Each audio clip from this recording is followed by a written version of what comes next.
अंगात्रंग भस्मसित शीतं च शीत हस्ते कपालो शीतं खट्वांगजसित शीतं च वृषभ कन्ये शीते कुंडले गंगा फेन सीता जटा पशुपते चंद्रोषितो मूर्धनि स्वयं सर्वसितो ददातु विभवं पापोक्षयं सर्वदा।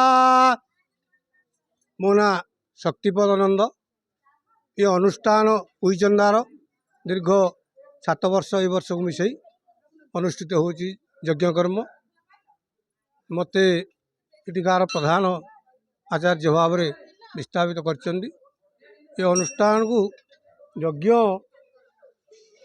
विश्वर सर्वमंगल हेतु जो आर्याहुति आम देउचु तार जो धूम्रकुंडली वायुमंडल में मिशुची तार प्रभाव निश्चय जलवायु उपर अच्छी।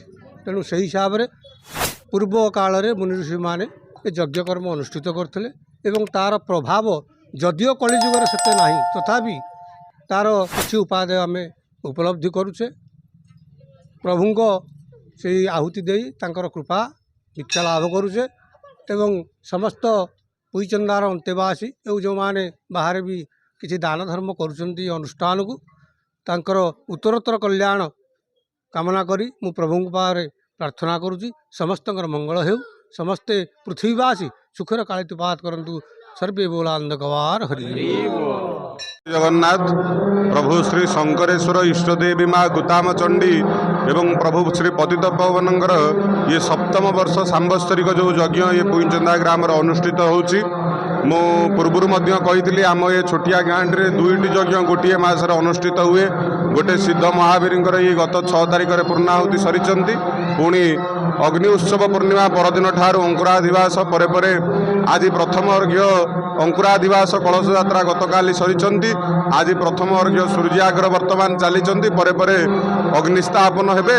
आसंता काली पतित पावन उद्देश्य अष्टादश अध्याय गीताहुति हेबे एवं शेष दिन इष्टदेवी राजराजेश्वरी भगवती गुताम चंडी उद्देश्य चंडी आहुति प्रदान कराजिवे।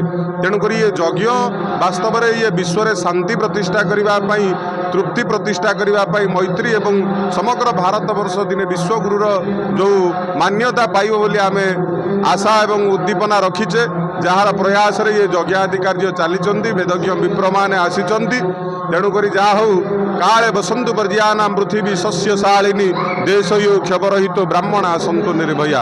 ये यज्ञ हुए पृथ्वी शस्य श्यामला होगापी समस्ते निर्भय कालतिपात करने से यज्ञ नारायण एवं इष्टदेव प्रभु श्री शंकरेश्वर माँ गुताम चंडी प्रभु पतित पावन ये ग्रामर समस्तंकर दाता कर्मकर्ता उद्योगता जी एठी तन मन धनपूर्वक कार्य करुचंती समस्तंकर मंगल विधान करिवे एतिकी मोर से यज्ञेश्वर नारायण निकट में प्रार्थना। शांताकारं भुजंग शयनं पद्मलाभ सुरेशं विश्वधारं गगन सदृश्यं मेघवर्ण शुभागमं लक्ष्मीकान्तं कमलनयनं योगिर्भि ध्यान गम्यं वंदे विष्णु भवभयहरं सर्वलोकैकनाथं। जय जगन्नाथ स्वामी नयन पथगामी भवतु मे। चारि धाम कैला धाम बद्रीनाथ द्वारिकानाथ रामेश्वर जगन्नाथ। भगवान जगन्नाथ जी सुबह बद्रीनाथ में स्नान करते और तपस्या करते, द्वारिका में वस्त्र परिधान करते हैं और रामेश्वर में रात को शयन करते, पूरी जगन्नाथ धाम से 56 भोग ग्रहण करते। जगन्नाथ परम ब्रह्म है जिसका आदि नहीं अंत नहीं। भगवान जगन्नाथ जी का प्रेरक ब्रह्म है। बोल जगन्नाथ भगवान की, बोल जगन्नाथ भगवान की, बोल जगन्नाथ भगवान की जय। ओम गुरुदेवाय नमः। मु प्रदेश कुमार बस्तिया पुईचंदा निवासी। ये यज्ञ अनुष्ठान रे दीर्घ 7 वर्ष है कर्ता भाव परिचित। जहा हो गाँ लोकंर आशीर्वाद सहानुभूति ମା କୁତାମଚଣ୍ଡୀ ପତିତପାବନ ଶଙ୍କରେଶ୍ୱର ପୀଠରେ ଆମେ 7 ବର୍ଷ ହେଲା ଏଠି ଯଜ୍ଞ କାର୍ଯ୍ୟ ସମାପନ କରୁଛୁ। ଗାଁ ଲୋକଙ୍କର ସହାୟତା ସହଯୋଗ କାମନା କରି ଏ ଯଜ୍ଞ ଅନୁଷ୍ଠାନଟି ଦୀର୍ଘାୟୁ ହେଉ ବୋଲି ଆଶା ରଖିବି। ଜକାରସ୍ଥ ଜଗନ୍ନାଥ କକାର ବଳଦେବ କହୁଁ ଭଦ୍ରା ନକାର ଭବେନ ଛକାରସ୍ଥ ସୁଦର୍ଶନ। ମୁଁ ଉଗ୍ରେସନ ପାଢ଼ୀ ଏ ଗ୍ରାମର ସମସ୍ତ ଦେବାଦେବୀଙ୍କର ପୂଜନାର୍ଥେ ନିୟୋଜିତ ହେଇଛି, ପାଲା ପରିବେଷଣ କରେ। ତେଣୁ ଆମର ଏଇ ଯେଉଁ ଗ୍ରାମରେ ଯଜ୍ଞ ହେଉଛି, ମୁଁ ଗୀତାରୁ ଗୋଟିଏ ଶ୍ଲୋକ କହିବି। ଦେବଯଜ୍ଞ ନୃପଯଜ୍ଞ ଋଷିଯଜ୍ଞ ଋତୁଯଜ୍ଞ ବ୍ରହ୍ମଯଜ୍ଞ ବ୍ରହ୍ମର୍ପଣେ ବ୍ରହ୍ମବି ବ୍ରହ୍ମଗ୍ନ ବ୍ରହ୍ମହୂତମ ବ୍ରହ୍ମୈବ ତେନ ଗନ୍ତବ୍ୟ ବ୍ରହ୍ମକ୍ରମ ସମାଧିନା। ତେଣୁ ସର୍ବପ୍ରଥମେ ଦେବତାମାନଙ୍କୁ ଉଦ୍ଦେଶ୍ୟରେ ଯେଉଁ ଯଜ୍ଞ ଦିଆଯାଏ, ପୁରୋଧାମାନଙ୍କୁ ଆମନ୍ତ୍ରିତ କରାଯାଇଛି। ଆପଣମାନେ ଦେଖୁଛନ୍ତି ଆମର 5 ଦିନ ଧରି ଏ ଯେଉଁ ଯଜ୍ଞ ଅନୁଷ୍ଠାନ ହେଉଛି, ସମସ୍ତଙ୍କର ସହଯୋଗ ସହାନୁଭୂତିରେ ଏ ଯଜ୍ଞ ହେଉଛି।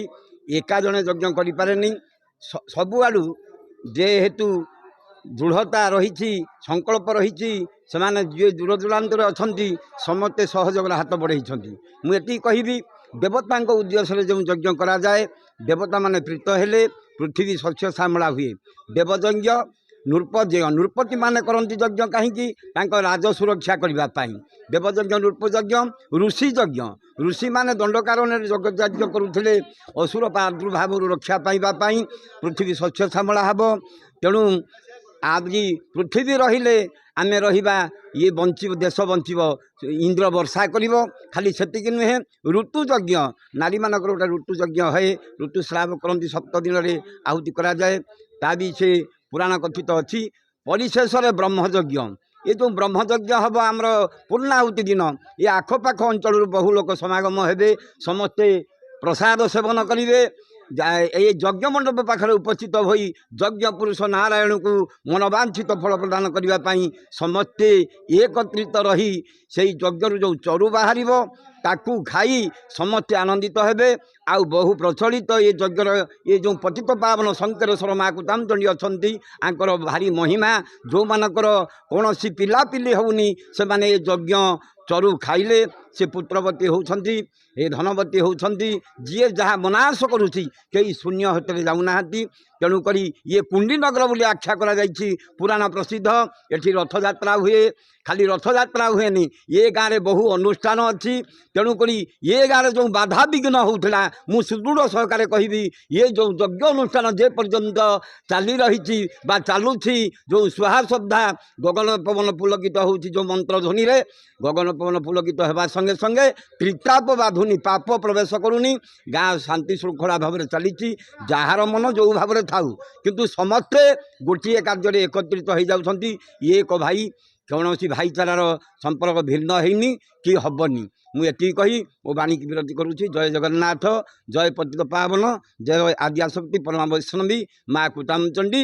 ଯିଏ ସମସ୍ତ ବିପଦକୁ ଖଣ୍ଡନ କରନ୍ତି ସିଏ ହେଉଛନ୍ତି ମା କୁତାମଚଣ୍ଡୀ। ବୋଲାଣ୍ଡେ କବାର ହରି ହରି।